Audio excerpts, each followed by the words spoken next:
Hello, you are listening to Nancy Goodaim, the Space Ranger, and this is Chapter 20. Now, if you've ever been chased by an injured wizard through the forest of Proverbs on Jupiter, you will know that it can be a very disorientating experience, because the fauna has been there for 4.5 billion years, and during that time, nothing has ever tamed the growth. And this half-billion-year-old untamed fauna meant that European Space Agency mission specialist Nancy McGinley, European Space Agency mission specialist Bart McMorrow, Martian waitress/astronaut Martina Rudelsplitch, and the sheriff were finding it hard to tell where they were going to. They knew where they were going away from, which was the part of Jupiter occupied by a loud and injured, profanity-yelling Jupiterian wizard called Oberon. Is that yelling getting louder or further away? Asked Bart. He'd been following his European Space Agency colleague Nancy McGinley on a zigzag course through increasingly dense purple forest floor vegetation, and was in turn being followed by a Martian sheriff and a Martian waitress called Martina Rudelsplitch. The yelling Bart was referring to was a long stream of distinctly Jupiterian expletives, containing words like Gleber, Huggledonk, Canuntru, Flamb, Chirbucket, Gondinka, Flassenert, and Fumblewonker. I think it's further away, Bart, replied Nancy. It's hard to tell the way the words are bouncing off the trees. Nancy was following a path that nobody in the group knew, herself included. Her aim had been to put distance between herself, Bart, Martina and the sheriff, and the angry and demented wizard. It had been only a matter of time before someone questioned her navigation. Where are we going, Nancy? Asked the sheriff, who stopped to lean his arm against a tree and prompted the three others to pause their undergrowth wrangling run. Hobble o'Graniker, replied Martina, who took the opportunity to squat down and wipe her brow. I think, she added. Are we going to Hobble o'Graniker, Nancy? She added after that. Yes, eventually. Hopefully.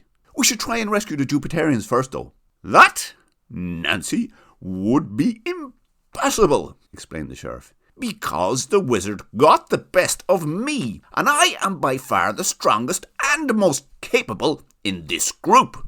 I think he's gone demented, though, noted Nancy. Listen. The wizard's voice was faint, distant, and confused.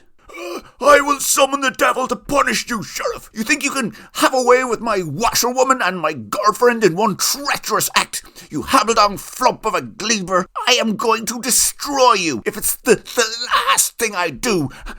And even the guts won't save you. Nancy, Bart, Martina and the sheriff continued listening for some time. Distant crashing explosions were punctuated with more ranting, which gradually grew fainter. Which one of you is his girlfriend? Asked Bart. I think it's Martina. He wanted me to wash his clothes, said Nancy. I never knew you went out with the wizard Oberon, Martina, said the sheriff. I didn't. He's mad. Nancy's shot must have sent him over the edge, if he wasn't there already. Ah, I see, Martina. That's what I thought. I just needed to check. That goes to show, wandering about in the woods appearing in extraterrestrial dreams is not a recipe for good mental health. Where did you say we were heading, Nancy? Just away from the wizard, and to find somewhere to spend the night. I don't think it's safe here after dark. I don't want any of us to end up like Chuz Rontelpeck. You would need to have spent years working as an immigration official to end up like Chuz Rontelpeck, noted the sheriff. Are we close to this safe place you were speaking about? Nancy didn't figure the sheriff as someone given to much sarcasm, but at the same time did not have an honest answer for his question either. Yes, she said dishonestly. Her answer, brief as it was, seemed to be what the sheriff and Martina and Bart wanted to hear. Good, said the sheriff. Is anyone else hungry? Asked Bart. I am, replied Martina. Nancy continued walking, pausing every few minutes to listen out and not hear the wizard. Bart followed Nancy, Martina followed Bart, and the sheriff followed Martina. And so it went for the best part of an hour, until the tree canopy opened up and the group found themselves once again on the bank of a stream. Are we here? Asked Bart. I hope so, replied the stream. Because if you're not, then I'm hallucinating. Who said that? Asked Bart. He's full of questions, that fella, isn't he, Nancy? Said the stream. Nancy walked to the edge of a sloping mossy bank that led down to the stream and motioned for Bart, Martina and the sheriff to stand still with the palm of her left hand. All three stopped walking and looked down into the stream to see if they could spot where the voice was coming from. Nancy knelt down. We need your help, she said. She spoke to the water. The stream was wider than earlier, the bank steeper, and the flow was faster. It was about 10 metres wide, and the dark colour of the water indicated that it was now deeper than before. I know that, said the stream. I was there and I saw what happened between yourselves and that wizard. He really has it in for ye now. You especially, Nancy. Then why didn't you do anything? You helped in chapter 10. And I didn't ask then. Remember? When you told me the others were hiding in a Zogalong bush and the Tangagan was hunting us. The stream gurgled loudly. Bart turned to Martina and the sheriff and then back to Nancy and said, I know you told me earlier that you were talking to the stream, but I figured it was a metaphor, or that you'd gone a bit loopy with all the interstellar travel and bloodthirsty creatures. But a talking stream? The stream went silent, then said, I'm not supposed to interfere, Nancy, so I didn't. And anyways, the wizard is a bit of a tattletale, and word would surely get out if I openly helped extraterrestrials on a mission to kill Sosman Borgstapel. But seeing as the wizard is out of earshot and gone demented with a broken wand, well, I'm free to talk now. You know what they say in the Forest of Proverbs? They say, what the ear doesn't hear, the heart won't grieve. I mean, of course, the wizard is grieving plenty over his wand. The thing is bent crooked. It's funny, really. He was in so much pain after you shot him in the arm that he sat on it, Nancy. I don't think that's funny at all, interrupted the sheriff. A man's wand, much like the seat of his trousers or his crossbow, is his castle. In fact, a man's wand is commonly in the seat of his pants. So that's 2 out of 3 precious things desecrated in one foul swoop. The poor wizard. What do you mean, the poor wizard? He was going to slap the head off you at the end of the last chapter, asked Bart. Do you not find it strange talking to a stream? No. Why, do you? Yes, I do. Well, no matter what you think is strange, Bart, you should consider the poor wizard. You're a male. You should be sympathetic. How would you like it if your wand was bent in 2 because you accidentally sat on it? Huh? It must be big to have warped so easily. Show some respect, or at least show some compassion for a fellow solar systemian man with a crooked wand to deal with. Nancy waved for Bart and the sheriff to be quiet. She was not sure how she could possibly rescue the 3 Jupiterians, or where she was going in general, and this was complicated by the fact that Bart, Martina and the sheriff were following her. The stream had given good counsel the last time she spoke with it. Whisht, she whooshed. I want to hear what the stream is saying. You can discuss the wizard's wand later. She addressed the stream. Okay, so if you can't interfere physically, stream, can you interfere with advice or knowledge? You know I can, Nancy. And the advice is to get out of the Forest of Proverbs and stay away from it. And, well, from the parts of Jupiter that I've seen, there's no better place to go than the Sea of Uncertainty. Actually, I'm heading that way right now if you want to join me. But what about the Jupiterians? You saw that the wizard Oberon has them under some sort of spell. Indeed. You should probably take them with you when you leave. How? Asked Bart. The stream bubbled and splashed a wave almost halfway up onto the bank. Do you mind?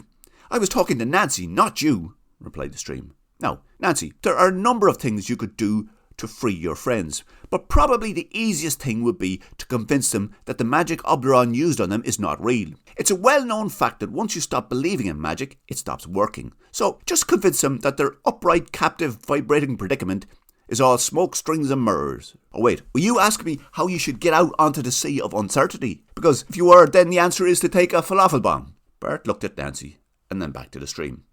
A what? He asked. I was talking to Nancy, but anyways, I said falafel replied the stream. Bart looked back at Nancy again. It was clear he expected her to say something to explain what the stream meant. She didn't. We can't risk going back upstream now. The wizard Oberon is out for our blood. You said so yourself. That is true, replied the stream. But there are many ways of going unnoticed on Jupiter. Take me, for example. I see everything around me, but nobody knows where my eyes are. In fact, I bet you don't know where my mouth is. And yet, you can hear me talking. Replied Nancy. Would your mouth be at the Sea of Uncertainty? It would. You are indeed smart, Nancy. Bart was about to speak, but Nancy motioned for him to be quiet.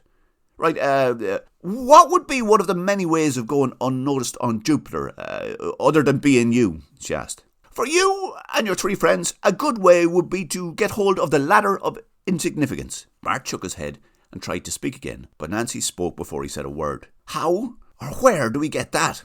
I think Natey McAsbog has it. I think. It's hard to know, and that's the thing about the ladder of insignificance. You tend to forget about it. Anyways, Natey lives with his wife Breezy. She's a strange old woman, that one. I often wonder what Natey saw in her, but, you know, they both chose to live in the Forest of Proverbs.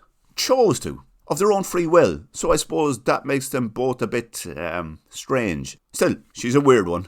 And ugly too. Nancy could sense that a long-winded story was imminent. She knew that much like Bip's Hoblogranucker Defence League establishment and internal division shenanigans, the stream story of Natey and Breezy McAsbog's romance was going to take time to listen to. time neither she, nor Bart, nor the sheriff, nor Martina Ruddlesplitch had.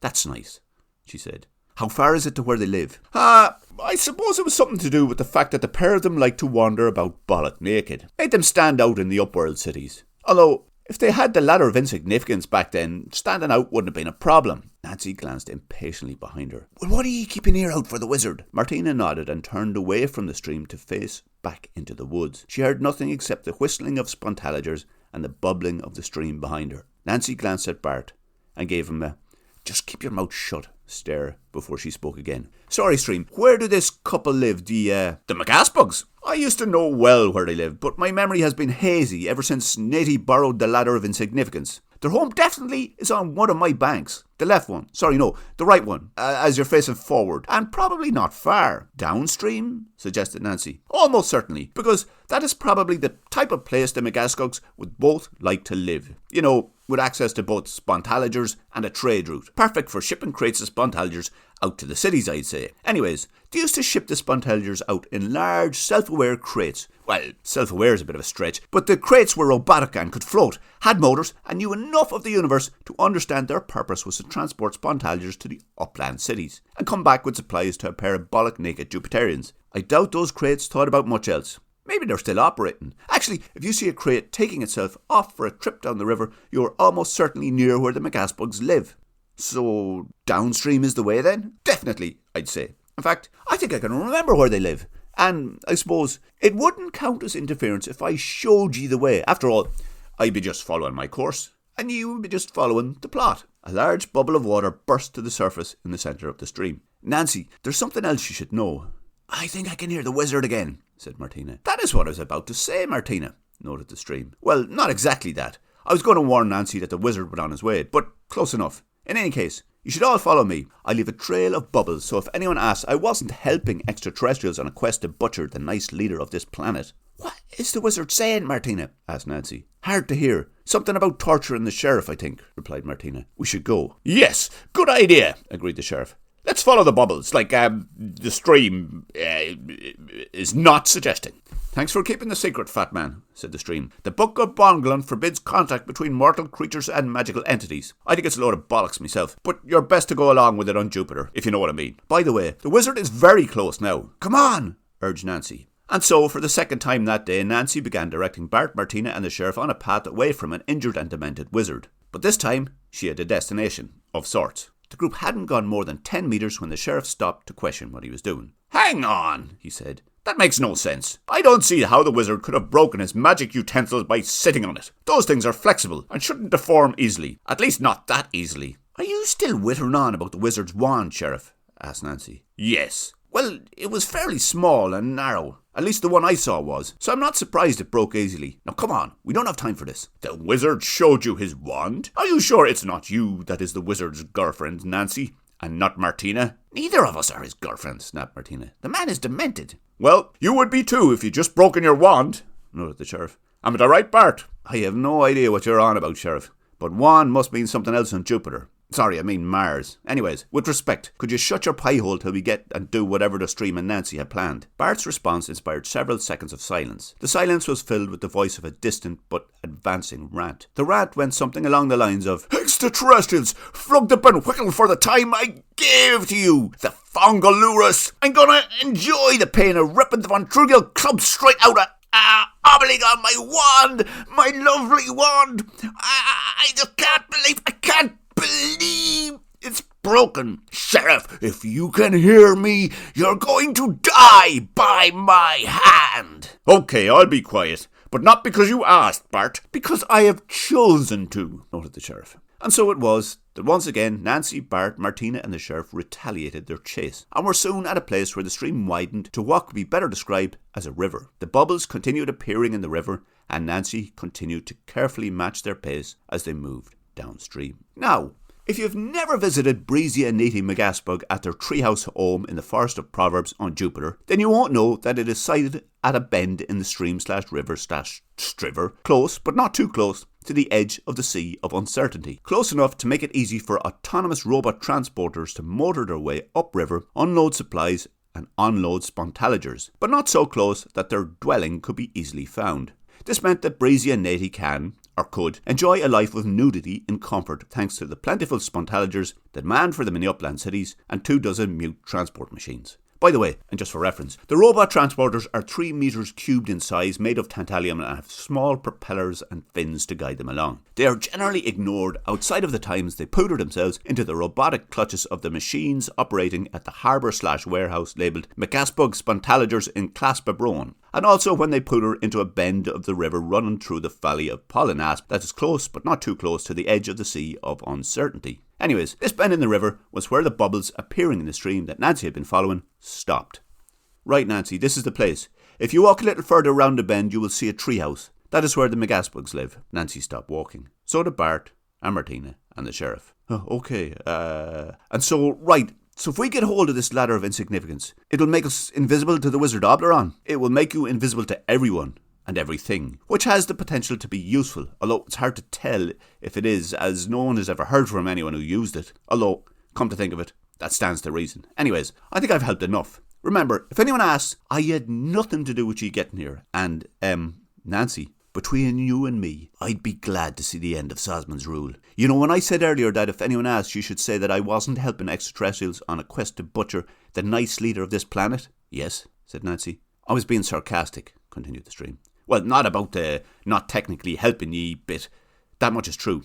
But about the nice leader. Sosman Borkstapel is a rotten leader, and I for one will be glad to see the back of him, or see him horizontal and not alive anyway. Not that the stuff he does has any impact on me or any of the other magical entities, but, you know, he's a complete gobshite. So the very best of luck with your mission, Nancy. And then the river was gone. Or at least no longer speaking or bubbling. It was just splashing and gurgling the way most streams and rivers do, regardless of which planet in the solar system they happen to be on. Keep an eye out for a treehouse, said Nancy. Like that one there? Asked Bart. That one there he referenced and pointed to was a large wooden structure over a small shallow tributary about 8 metres in from the stream. It was a rectangular shape, partly built on stilts and partly built into 3 trees. There were several shuttered windows on the single-storey structure. Well spotted, said Nancy. She was giving credit where credit was due. The house fitted in perfectly with the forest, making it almost impossible for anyone not specifically looking for a place of residence to notice it. The ground surrounding it had been cleared, but not in a very noticeable way.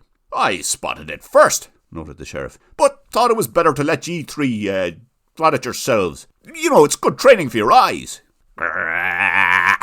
One of the shutters on one of the windows was rapidly and suddenly forced open, and the head of an elderly humanoid lady leaned out. She had wild, straggly grey hair, wild eyes, and a demented expression. And from the parts of her that were visible, as she leaned out, she was bollock naked. What do ye want? She roared. Yelled Nancy. We are looking to see if we could borrow the ladder of insignificance. Ha! Cackled the woman. Ha! She repeated.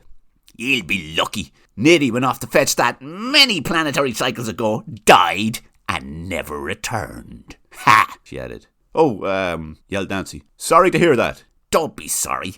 I'd forgotten about it until now. And besides, it's not like he went off too far if you ever want to visit the body. He's only out in the shed out the back. The marpsicles or the choke flankers don't seem to bother with eating his corpse. So, it's still in fairly good nick. Well, for someone that's dead at any rate. Right, said Nancy. So, sorry for your loss. Do you mind if we take a look to see if the ladder is still in the shed? No, I do not. But try to keep away from the garden. I don't want any of your footprints mucking the place up. I put a lot of work into that, you know. Nancy glanced around at the barely cleared area of ground surrounding the treehouse. Okay, she said, we'll be careful. The being careful that Nancy promised involved herself, Bart, Martina and the sheriff tiptoeing around the roughly cut garden to the side of the treehouse that faced into the forest and away from the stream, and arriving at a large insulated shed. It had no windows, one door, thick wooden walls and roof, and some sort of mossy padding, and was extremely cool inside. Nancy had been the first to enter to the door, followed by Bart, followed by Martina, who was followed by the sheriff. Look at all those things, said the sheriff. He'd been looking at the floor-to-ceiling shelves that were built into every wall and packed full of the bodies of spontalagers. There must be thousands here, noted Bart. Bart walked further into the shed from the open door in daylight to take a closer look, and tripped over something, causing him to curse. Mind the step, warned Nancy. She looked down to see that the step was actually a naked humanoid body clutching a ladder. I think we found Natey. Where? Asked the sheriff. There, Nancy said, right in the middle of the floor. So it is. Don't know why I didn't spot him earlier. He's not exactly small, plus he's bollock naked. Nancy leaned over and with as much dignity and respect as she could muster prized the ladder from the frozen grip of Natie's deceased hands. The ladder was not much more than 2 metres in length and was made of wood. In every respect it was a very unremarkable piece of equipment. Nancy left the bollock naked and now ladderless corpse of Natie McGaspog and lifted the ladder out of the shed. "At least we know this thing works," she said. She got no response. And that was it for the early evening on the 3rd day of the first human crewed mission to another planet. An insignificant ladder, a Martian waitress/astronaut called Martina Ruddlesplitch, a Martian sheriff, European Space Agency mission specialist Bart McMurrow, European Space Agency mission specialist Nancy McGinley, a bollock-naked former Jupiterian in a shed, a garden-proud bollock-naked Jupiterian living in a treehouse, 46,780 dead spontalagers, and a very angry wizard with a broken wand on Jupiter. And that was For Your Sins, Chapter 20 of Nancy Goodaim, the Space Ranger, and 21 will be out next week.